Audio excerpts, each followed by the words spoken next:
বন্ধুরা, কেমন আছেন সবাই? আশা রাখছি আপনারা প্রত্যেকেই যে যেখানেই আছেন ভীষণই ভালো আছেন। আমি আপনাদের বন্ধু মৌসুমী, মৌসুমীজ ওয়ার্ল্ডের নতুন একটা ভিডিওতে আপনাদের অনেক অনেক স্বাগত জানাই। আজ আমি আপনাদের সঙ্গে শেয়ার করব চিকেন মহারানির রেসিপি।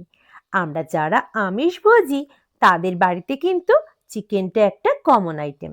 বাড়িতে বাচ্চারা থাকলে তো কথাই নেই, বিভিন্ন স্বাদের খাবার দেওয়ার ওদের কিন্তু বিশেষভাবে পছন্দ।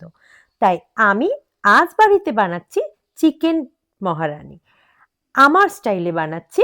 আর কিভাবে বানাচ্ছি চলুন সেটাই শেয়ার করি আপনাদের সাথে। আজ আমি রান্নাটার জন্য নিয়েছি 1 কেজি 250 গ্রাম পরিমাণ চিকেন। তবে আমি খুব বড় আকারের চিকেন পিসগুলো কিন্তু ব্যবহার করছি না, আমি ব্যবহার করছি সাধারণ চিকেনের পিসই। প্রথমে মাংসটাকে খুব ভালোভাবে পরিষ্কার করে ধুয়ে নিয়েছি, আর তার মধ্যে এবার ম্যারিনেশনের জন্য ব্যবহার করছি পরিমাণ মতো লবণ, বেশ কিছু পরিমাণ গোলমরিচের গুঁড়ো, আদা রসুনের পেস্ট। আদা রসুনের পেস্ট, গোলমরিচের গুঁড়ো, লবণ, এর সমস্ত উপকরণগুলো ছাড়াও আমি ব্যবহার করছি একটা সম্পূর্ণ পাতিলেবুর রস। আপনারা চাইলে পাতিলেবুর রস ব্যবহার না করে ভিনিগারও অবশ্যই ব্যবহার করতে পারেন। আমি সমস্ত উপকরণগুলোর সাথে চিকেনটাকে ম্যারিনেট করে ঘন্টাখানেক সময়ের জন্য রেস্টে রেখে দেব। চিকেন বা মাটন যাই রান্না করা হোক না কেন, কিছু সময়ের জন্য যদি মশলা মাখিয়ে বা ম্যারিনেট করে রাখা হয়, মাংসগুলো কিন্তু অনেক বেশি নরম হয়ে যায়। চিকেনটা ম্যারিনেট করা রয়েছে, আর এর মধ্যে আমি একটা মশলা বানিয়ে নেব। মশলাটা তৈরির জন্য আমি এখানে নিয়েছি গোটা জিরে 2 চামচ পরিমাণ, 1 চামচ পরিমাণ গোটা মৌরি এবং 1 চামচ পরিমাণ গোটা ধনে, দুটো শুকনো লঙ্কা নিয়েছি, আর নিয়েছি গোটা গরম মশলা। আমি লঙ্কার পরিমাণটা কিন্তু খুবই কমই রাখি সমস্ত রান্নার ক্ষেত্রে, যেহেতু আমার বাচ্চারা খুব একটা ঝাল খেতে পারে না, আর আমরাও খুব একটা ঝাল খাই না। এবার এই মশলাগুলোকে শুকনো কড়াইতে বেশ কিছু সময়ের জন্য মিডিয়াম ফ্লেমে ভেজে নেব। সমস্ত মশলাগুলো নিয়ে নেওয়ার সাথে সাথে আরো একটা জিনিস কিন্তু আমি যোগ করেছি, যেটা আপনাদের জানাতে ভুলেই গিয়েছি। এর মধ্যে রয়েছে অল্প পরিমাণ জায়ফল এবং একটা জয়িত্রীর ফুল। এই সমস্তগুলোকেই আমি মিনিট কয়েক সময়ের জন্য ভালোভাবে কোনো রকম তেল ব্যবহার না করে কিন্তু ভেজে নিচ্ছি, যতক্ষণ না খুব ভালোভাবে ভাজাটা হয়ে যাচ্ছে। দেখুন খুব সুন্দরভাবে ভাজা হয়ে গেছে। এবার একটু ঠান্ডা করে এটার একটা পাউডার বানিয়ে নেব। এই সমস্ত মশলাগুলোর যে পাউডারটা আমি তৈরি করলাম, সেটা কিন্তু আমার রান্নার পরবর্তী সময় কাজে লাগবে। আর এবার আমি নিয়ে নিচ্ছি 50 গ্রাম পরিমাণ কাজু, আর নিয়ে নিচ্ছি 2 চামচ পরিমাণ চারমগজ। আপনারা চাইলে আমন্ড বাদামও ব্যবহার করতে পারেন এই পর্যায়ে, তবে আজ আমার বাড়িতে অ্যাভেলেবেল না থাকায় আমি কিন্তু ব্যবহার করিনি। এবার আমি একটু জল দিয়ে একটা মিহি পেস্ট তৈরি করে রাখলাম। এবার চলুন রান্নাটা শুরু করা যাক।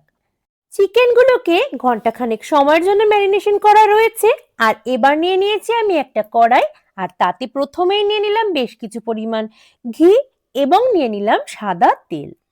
ফোড়ন হিসেবে এর মধ্যে নিয়ে নেব গোটা গরম মশলা। আমি কিন্তু গরম মশলা হিসেবে দারুচিনি, লবঙ্গ, এলাচ সবকিছুই ব্যবহার করেছি।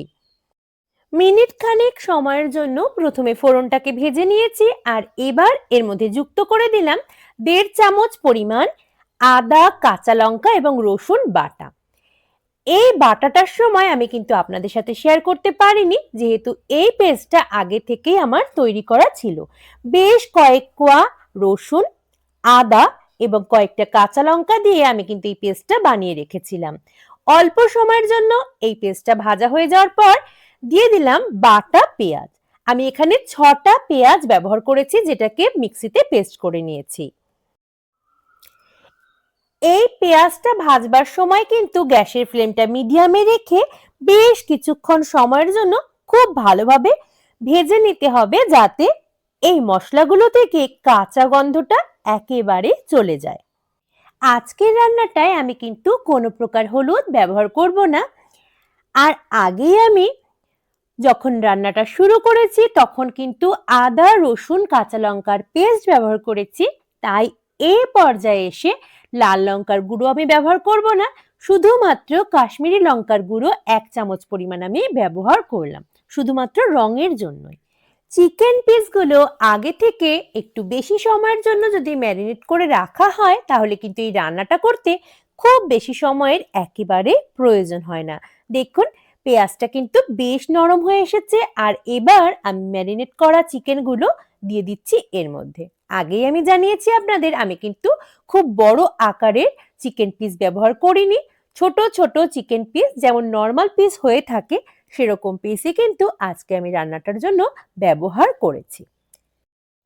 চিকেনটাকে যুক্ত করার পর খুব ভালোভাবে খুন্তির সাহায্যে বাদবাকি মশলার উপকরণগুলোর সাথে মিশিয়ে নিচ্ছি, যাতে মশলার সমস্ত উপকরণের স্বাদ চিকেনের মধ্যে প্রবেশ করতে পারে।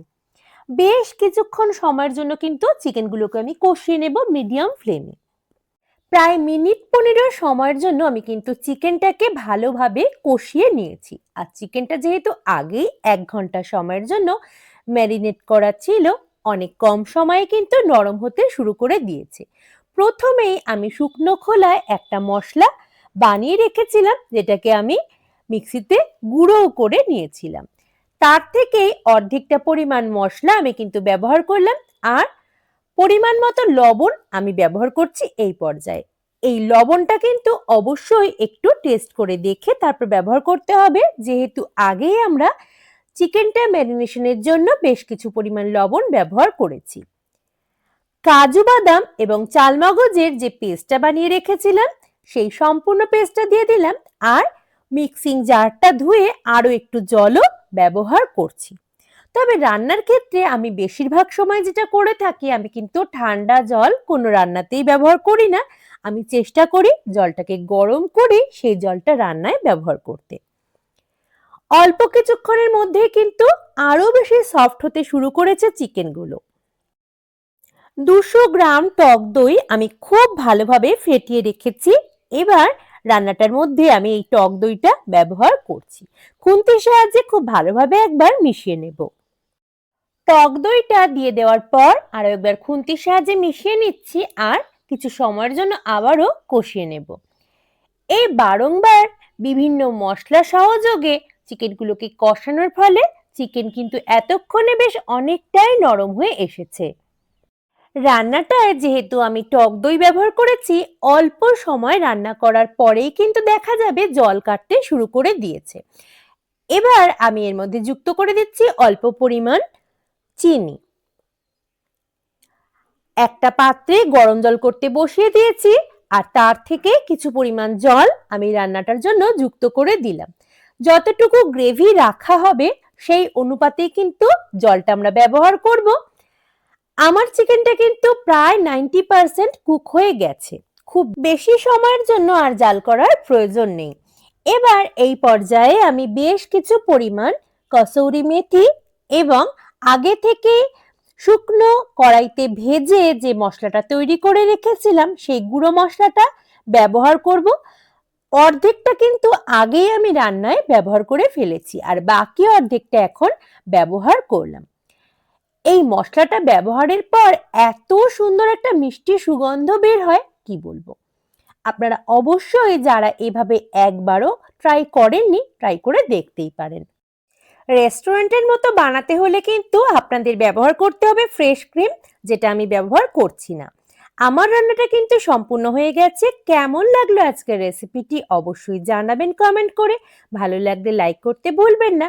আর যারা প্রথমবার দেখছেন মৌসুমীজ ওয়ার্ল্ডকে, আমি অনুরোধ করব সকলকে সাবস্ক্রাইব করে পাশে থাকবার জন্য। আন্তরিকভাবে ধন্যবাদ জানাই আপনাদের প্রত্যেককে। আপনাদের কিন্তু আগামীতেও পাশে চাই। আজকের মতো এই পর্যন্তই, দেখা হবে তাড়াতাড়ি।